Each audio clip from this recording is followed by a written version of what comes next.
Anthony Callea, how are you, mate? Good, how you doing? I'm good, mate. Aaron Pitt. Now, no coffee. That's it. I know, what's going on? I'm from Melbourne and you didn't even bring me a coffee. I didn't want to insult you. That's what it would have cost me $20 and just to get you a coffee. Now, mate, you've had an amazing career. You're coming up to your 10-year anniversary on Australian Idol. Off Idol, yeah. And I've got the wrinkles to show. you look younger. You actually look younger. Thanks. What's the secret? Good hair. Dr. Lorenz.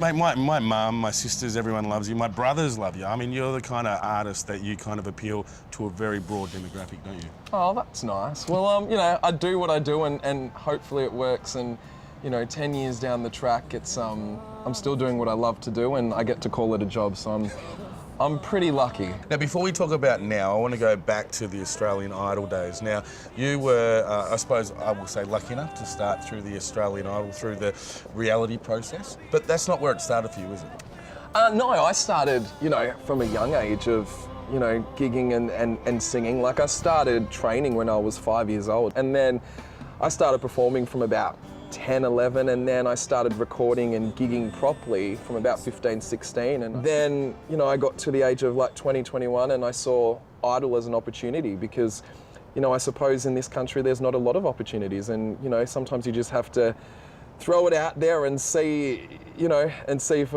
something comes back in return. And I'm glad that I stepped into that audition room. Okay, now what are you doing now? What am I doing now?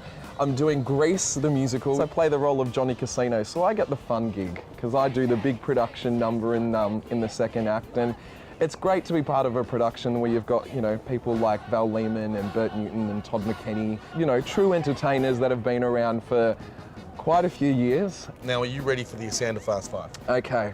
Now, the first car you ever owned? I bought my nonno's old car. It wasn't a new Mercedes, but it was a little Mercedes 190E, and I loved it. It had cream leather interior with a sunroof. Next question is, what's your opinion of the best car on the street at the moment? And you can name whatever car you want. Well, you know what? I drive a Jeep, and you know, a friend of ours was driving a Grand Cherokee, and we loved it. And then we were fortunate enough to have myself and my partner.